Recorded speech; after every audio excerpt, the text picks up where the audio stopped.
നമസ്കാരം. ഭാരതത്തിന്റെ സനാതന മൂല്യങ്ങൾ കാത്തു സൂക്ഷിച്ചുകൊണ്ട് വേദങ്ങളിൽ അധിഷ്ഠിതമായി ജീവിതം നയിക്കുന്ന ഒരു ജനതയുണ്ട്. ഇന്ത്യക്ക് പുറത്ത് അമേരിക്കയിലാണ്. മഹാഋഷി വേദിക് സിറ്റി എന്ന പേരിൽ അറിയപ്പെടുന്ന ഈ നഗരത്തിന് ഔദ്യോഗികമായി കറൻസിയും ഭാഷയും വരെയുണ്ട്. ഇവിടുത്തെ ഭാഷ എന്ന് പറയുന്നത് സംസ്കൃത ഭാഷയാണ്. ശ്രീരാമന്റെ ചിത്രം ആലേഖനം ചെയ്ത ഈ കറൻസിയെ റാം എന്നാണ് വിളിക്കുന്നത്.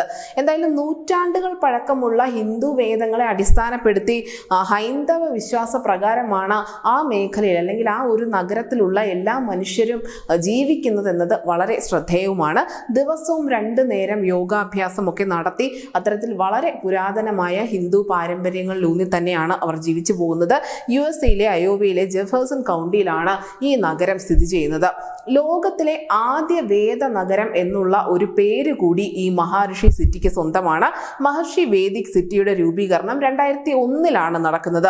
മഹർഷി മഹേഷ് യോഗിയാണ് ഈ ഇത്തരത്തിലുള്ള ഒരു ചിന്തയുടെ അല്ലെങ്കിൽ ഇങ്ങനെ ഒരു നഗരം രൂപീകരിക്കണം എന്നുള്ള ഒരു തോന്നലുമായി ആദ്യം മുന്നോട്ടെത്തിയത്. 1982 ശേഷം അയോവയിൽ സംയോജിപ്പിച്ച ആദ്യത്തെ നഗരം എന്നുള്ള ഒരു പ്രത്യേകത കൂടി ഈ മഹാഋഷി സിറ്റിക്കുണ്ട്. വേദങ്ങളെ അടിസ്ഥാനപ്പെടുത്തി തന്നെയാണ് ഇവിടെയുള്ള ഓരോ കെട്ടിടങ്ങൾ പോലും നിർമ്മിച്ചിരിക്കുന്നത്. ഈ പുരാതനമായ നഗരത്തിൽ വാസ്തുവിദ്യയുടെ രൂപകൽപ്പനകളായിരിക്കും എങ്ങും കാണാൻ സാധിക്കുന്നത്. 2002 മുതൽ തന്നെ ഇവിടെ ജൈവ ഇതരമായ എല്ലാ ഭക്ഷണങ്ങളും നിരോധിച്ചിട്ടുണ്ട്.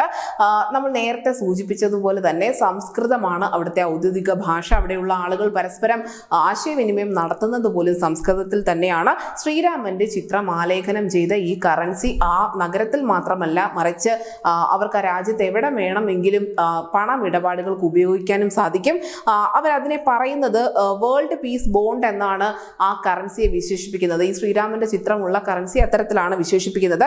ഇത് ലോക സമാധാനം ശക്തിപ്പെടുത്തുമെന്നുള്ള ഒരു വിശ്വാസം കൂടി ഈ മഹാഋഷി സിറ്റിയിലുള്ള ജനങ്ങൾക്കുണ്ട്. ഇവരുടെ ഈ റാം എന്ന കറൻസി യൂറോപ്പിലെ 10 യൂറോയ്ക്ക് തുല്യമാണ്. US ഇത് $10 കൂടി മാറുന്നുണ്ട്. എന്തായാലും കഴിഞ്ഞ ദിവസങ്ങളിലൊക്കെ ഈ നഗരവുമായി ബന്ധപ്പെട്ടുള്ള ചില റിപ്പോർട്ടുകൾ പങ്കുവച്ചിരുന്നു. ഇപ്പോൾ കൂടുതലായി ഈ നഗരം ചർച്ചകളിൽ ഉൾപ്പെടുന്നുണ്ട്. കാരണം ഇന്ത്യയെ ഒരു ഹിന്ദു രാജ്യമാക്കാൻ ശ്രമിക്കുന്നു എന്നുള്ള ചില വിമർശനങ്ങൾക്കൊക്കെ BJP എന്ന പാർട്ടി നേരിടുന്നുണ്ട്. ഇതേ സന്ദർഭത്തിൽ തന്നെയാണ് അതിവേഗം പുരോഗമിച്ച അമേരിക്ക പോലെയുള്ള ഒരു രാജ്യത്ത് ഇത്തരത്തിൽ ഭാരതത്തിന്റെ മൂല്യങ്ങളൊക്കെ ഉൾക്കൊണ്ടുകൊണ്ട് ഒരു കൂട്ടം ജനങ്ങൾ ജീവിച്ചു പോകുന്നത്. അവിടെ ജനിച്ചു വീഴുന്ന കുഞ്ഞുങ്ങൾ പഠിച്ചു വളരുന്നത് രാമായണവും ഭഗവത്ഗീതയും മഹാഭാരതവും പോലെയുള്ള വേദങ്ങൾ തന്നെയാണ്. അവർ പറയുന്ന കഥകൾ പോലും ശ്രീരാമന്റേതും ശ്രീകൃഷ്ണന്റേതും ഒക്കെയാണ്. എന്തായാലും ഈ നഗരം ഇപ്പോൾ വീണ്ടും ചർച്ചകളിൽ വന്നിട്ടുണ്ട്. അങ്ങനെ പ്രത്യേകമായ വിശ്വാസ സംഹിതകൾ പിന്തുടർന്നു പോകുന്ന ഒരുപാട് ആളുകൾ ഈ മനുഷ്യകുലത്തിൽ ഉണ്ട് എങ്കിൽ പോലും അത്തരത്തിലുള്ള ഒരു നഗരം തന്നെ, അതും പ്രത്യേകിച്ചും ഭാരതത്തിന് പുറത്ത് ഭാരതത്തിന്റെ മൂല്യങ്ങളൊക്കെ നെഞ്ചിലേറ്റി ജീവിക്കുന്ന ഒരു നഗരം എന്ന ഒരു ഖ്യാതി കൂടി ഈ മഹാഋഷി സിറ്റിക്കുണ്ട്. News desk India Malayalam.